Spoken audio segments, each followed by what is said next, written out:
Hi friends, welcome back to my channel. कैसे हैं आप लोग? उम्मीद करती हूँ बहुत अच्छे होंगे। मैं भी ठीक हूँ। रात के 8 बजे हैं। चलिए किचन की हालत दिखाती हूँ। बहुत ही ज़्यादा बेकार हो रही है, क्योंकि आज ना मैंने दोपहर से ही इसकी क्लीनिंग नहीं की। जब हमने लंच किया, इनको थोड़ा बहुत सैंडविच वगैरह बना के दिया, तब से ही ऐसी रखी है। उसके बाद मैंने क्लीनिंग नहीं की। काफ़ी दिनों से किचन ना क्लीनिंग मांग रही है, डीप क्लीनिंग मांग रही है। क्लीनिंग नहीं, क्लीनिंग तो डेली होती है, तो डीप क्लीनिंग मांग रही है। तो मुझे तो करनी ही थी कैसे भी करके। आज तो मुझे डीप क्लीनिंग करनी ही थी। तो मैंने ना दोपहर को इसको नहीं किया, क्योंकि दोपहर को मुझे और भी काम थे। और जब आप किचन में डीप क्लीनिंग करते हो तो कम से कम आपको 3 से 4 घंटा तो चाहिए ही चाहिए। तो उस टाइम पे मेरे पास लगातार 3 से 4 घंटे नहीं थे, क्योंकि और भी काम थे। 3 साढ़े 3 बज जाते हैं, ये जाते हैं तब। फिर मैं अपने व्लॉग की एडिटिंग करती हूँ और आप लोगों तक पहुँचाती हूँ। ऐसे करके 4 से 5 बज जाते हैं। फिर थोड़ा सा रेस्ट लिया ये बाकी सारे काम करके, और फ्रेश खुद को किया। जब हम थोड़ा सा भी रेस्ट ले लेते हैं तो फ्रेश फील करते हैं। अब फ्रेश फील कर लिया ना मैंने, फ्रेश हो गई मैं थोड़ा सा रेस्ट लेने के बाद, तो अब मैं आराम से 4 घंटे लग के काम कर सकती हूँ। तो फिर मैंने अब किचन को ये 4 घंटे दिए। तो सारे जो भी बर्तन वगैरह थे ना, वो सिंक में डाले हैं। गर्म पानी में मैंने सर्फ़ डाला है और झोने से किचन की टाइल्स वगैरह जो है साफ़ कर रही हूँ। काफ़ी दिन हो गए थे, इस बार कुछ ज़्यादा ही समय हो गया, वरना मैं हर 7 दिन या फिर 15 दिन में किचन की डीप क्लीनिंग कर ही लेती हूँ। लेकिन अभी क्या है, सर्दियाँ आ गई हैं। सर्दियों में पानी वाले काम कर नहीं सकती, है ना? दूसरा, लाइफ़ है, सीधी नहीं चलती है। ऊपर नीचे होती रहती है। और लाइफ में जब ये सारी चीज़ें ऊपर नीचे होती रहती है ना, तो स्ट्रेस भी ज़्यादा रहता है। और जब आपको स्ट्रेस रहता है तो आपका दिल उतना कामों में नहीं लगता, और बाकी जो इनकी ड्यूटी टाइम है बहुत ही अटपटा है। उसकी वजह से मैं सुबह के टाइम पे कुछ भी एक्स्ट्रा और प्रोडक्टिव नहीं कर पाती हूँ। हाँ, शाम के टाइम पे मुझे काफ़ी टाइम मिल जाता है, बट होता क्या है ना, सुबह के टाइम पे आपके पास ढेर सारी एनर्जी होती है। लेकिन जैसे जैसे सूरज ढलता है ना, वैसे वैसे हमारी शरीर की एनर्जी भी ना ढलने लगती है। तो और सर्दियाँ हैं, तो उतना ऐसे पानी वाले काम करने का दिल नहीं करता। लेकिन आज तो मैंने ठान ही लिया था कि मैं करके मानूंगी। और कोई भी काम जब आप कल पे छोड़ देते हो ना, तो वो कल कभी आता ही नहीं है। इसलिए कोई किसी भी काम को ना कल पे नहीं छोड़ना चाहिए। अब मैं डर के मारे ना कि 3 घंटे मेरे पास होंगे नहीं होंगे, कल पे छोड़ रही थी, और वो कल कभी आता नहीं है। तो मैंने कहा आज तो कल करेंगे ही नहीं, आज तो आज ही कर डालेंगे। तो सारी ही चीज़ें धुलनी थी। मसालेदानी हो गई, जो भी ऑर्गेनाइज़र थे किचन के वो सर्फ़ वाले पानी से करके धुल दिए मैंने। जो भी परेथन वाला डब्बा होता है वो भी सारा डाल दिया, ऐसे करके। तो पूरी डीप क्लीनिंग करूँगी। और जब भी डीप क्लीनिंग होती है ना, तो एक एक चम्मच भी धुल जाता है किचन का। गैस तो हमेशा ही साफ़ होता है, बट गैस में इतना खाना पकता है, इतना खाना पकता है कि गैस की बेचारे की हालत ना खस्ता हो जाती है। उस साइड की जब मैंने क्लीनिंग कर ली, तो अब इस साइड में आई हूँ। एक एक एरिया पकड़ती हूँ मैं, क्या करती हूँ ना, एक एक एरिया पकड़ लेती हूँ। पहले उस साइड का कर लिया, फिर इस साइड का कर लिया। अब जब पूरा स्लैब और टाइल्स वाला एरिया हो जाएगा ना, आरओ वगैरह सब, तब मैं नीचे के एरिया पे जाऊँगी। तो यहाँ पे ये वाला भी मैंने सारा साफ़ किया।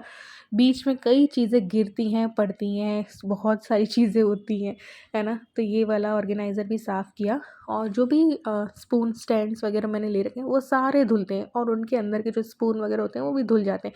चिमटा क्या, सब कुछ धुलता है डीप क्लीनिंग में। और आपका जो घर होता है, उसका हर कोना समय-समय पर डीप क्लीनिंग माँगता है, जिसका कि एक समय निर्धारित होना चाहिए हफ्ते भर में, कि आज इस कोने को या आज इस रूम को करेंगे, आज ऐसे करके कर लो ना, तो हो जाता है। वरना थोड़ा भी हमने आलस किया ना, तो बस फिर बहुत सारी गंदगी जमा हो जाती है, और फिर हम खुद भी डरने लगते हैं, और टाइम भी काफ़ी लगता है, क्योंकि करना तो किसी ना किसी दिन है ही, है ना? इसलिए वैसे तो पहले मैंने सोचा था कि मैं ये क्लीनिंग का ना वीडियो नहीं बनाऊंगी, बट मैंने कहा यार, सब लोग बोलते हैं कि जब आपको देखते हैं तो एनर्जी आती है। तो मैंने कहा चलो यार, कहीं किसी को किचन क्लीनिंग करनी हुई तो मुझे देख के उसको एनर्जी तो आ जाएगी, कोई काम करने में लग जाएगा, इसलिए। तो यहाँ पे अब ये जो सारे बर्तन मैंने उतारे, और ये स्टैंड ना उतर नहीं सकता है, वरना इसको भी धो डालूँ। लेकिन ये क्या है ना, मैंने फिक्स करवा लिया ताकि ये स्लैब का जो जगह है ना, वो ना घेरे। तो यहाँ इसको भी मैंने गीले सूखे कपड़े औरों से कर दिया। अब आई हूँ मैं इस स्लैब की ये ऑर्गेनाइज़र की तरफ। तो यहाँ पे सारे जो कंटेनर्स हैं वो गीले सूखे कपड़े से साफ़ किए। साथ ही साथ मैं इल्लू से बात कर रही हूँ क्योंकि उसका कॉल आया हुआ था, वीडियो कॉल भी। तो मैंने क्या किया ना, ट्राइपॉड पे दूसरा वाला जो है वो लगा दिया और बातों-बातों में ना मेरे सारे जो कंटेनर्स हैं ना वो क्लीन हो गए।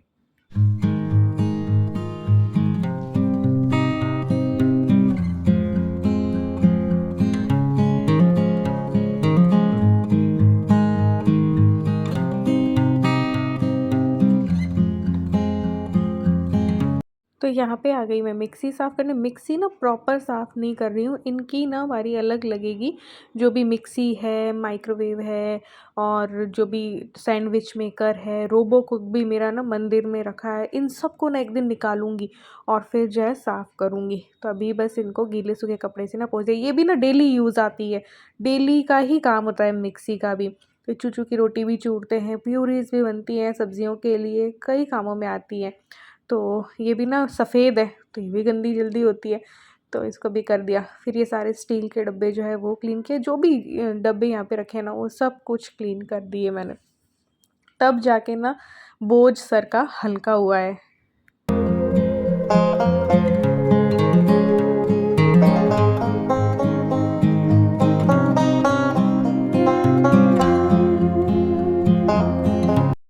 सब्जियाँ जिसमें रखती हूँ वो स्टैंड क्लीन कर ही दिया। अब ना इनकी बारी आती है। ये तो मैंने अभी तक यूज़ नहीं लिया यार, केक की जो वो होती है ना क्रीम बनाने के लिए मैंने ये लिया था कि यूज़ लूँगी, यूज़ लूँगी। बट अभी तक बताओ खोला भी नहीं है, मतलब कि यूज़ ही नहीं लिया एक बार भी। और एक एयर फ्रायर भी यूज़ नहीं किया और इस उसकी रेसिपीज़ भी माँगी है कइयों ने कि भई एयर फ्रायर में ना रेसिपीज़ बना के बताना, और ना शुभारंभ हो ही नहीं पा रहा। ईलू नहीं है ना, ईलू होती तो झट से कुछ ना कुछ बन ही जाता। अब वो ही यूज़ नहीं आ रहा और मेरे हस्बैंड और मैं क्या सोच रहे हैं कि किचन में एक नया मेहमान, एक नया मेंबर और ले आएँ। बट वही मैं सोचती हूँ कि यार जगह तो है नहीं। वो चीज़ भी ना बड़े काम की है, अगर कि मैंने ले ली ना तब मैं आप लोग के से शेयर करूँगी कि मैं किस चीज़ की बात कर रही थी। है बड़े काम की यार। तो देखते हैं क्या करते हैं, क्या नहीं करते हैं। बहुत ज़्यादा महँगी भी नहीं है और छोटा ही लेना, बहुत ज़्यादा बड़ा नहीं लेना, लेकिन चीज़ काम की है और इनको वो चाहिए ही चाहिए। काफ़ी टाइम से बोल रहे हैं वो लेते हैं, वो लेते हैं और मैं थोड़ा-सा स्पेस की वजह से नहीं ले पा रही हूँ। तो देखते हैं वो कब लाते हैं, नहीं लाते हैं, क्योंकि चीज़ें इतनी है ना कि जगह ही कम पड़ गई है। तो ये है, यहाँ पे माइक्रोवेव भी साफ़ कर लिया। अब इसको भी अंदर से अच्छे से करेंगे, जैसे करते हैं ना कि पानी में ना नींबू डाल दिया, फिर इसको चला दिया, फिर इसको पोंछा करा, तो वो वाला काम बाद में करूँगी। एक बार ना ये किचन की डीप क्लीनिंग होना बहुत ज़्यादा ज़रूरी था। मैं देख-देख के मैं खुद ही परेशान थी। तो ये देखो यहाँ पे टाइम हो चला है 10 बजने में ना 10 मिनट बाकी है और ये देखो बर्तन इतने थे। बट ना अब 11 बजे या सवा 11 बजे मेरे हस्बैंड ऑफ़िस से निकलते हैं। तो फिर वो आते हैं साढ़े 11 या पौने 12, क्योंकि कई चीज़ें रास्ते में लानी भी होती है, जैसे कि चूचू और होगा कुछ मँगाना हुआ या फिर कोई दूध वग़ैरह लाना हुआ। तो मैंने कहा अब खाना पहले चढ़ा लेते हैं, फिर बर्तन करेंगे।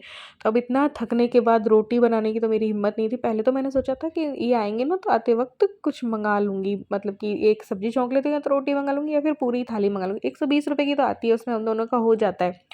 तो बट मैंने कहा नहीं, बना ही लेती हूँ। तो फिर मैंने चावल चढ़ा दी और दाल। तो ये ईज़ी रहता है जब आप थके हुए हो तो या तो खिचड़ी बना लो या दाल-चावल। तो मैंने चावल चढ़ा दिए, दाल भिगो दी। तब तक में मैंने बर्तन कर लिए और बर्तन जब हो जाएँगे तो ये दाल चढ़ा दी मैंने।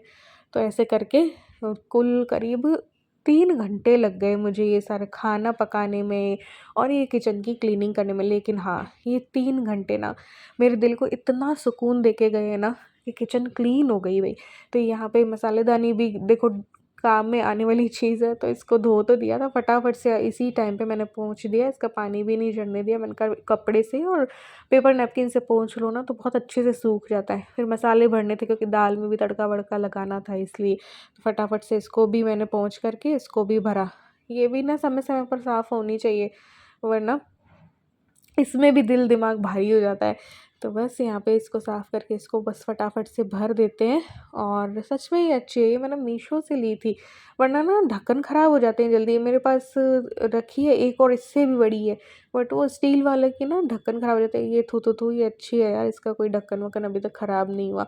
तो बस दाल के लिए तड़का भी जो है मैंने तैयार कर लिया था। टमाटर और हरी मिर्च का घी में छौंक दिया था और फिर ये दाल डाल दिए। गाढ़ी-गाढ़ी दाल बनाई आज मैंने और मिर्च मसाले वाली।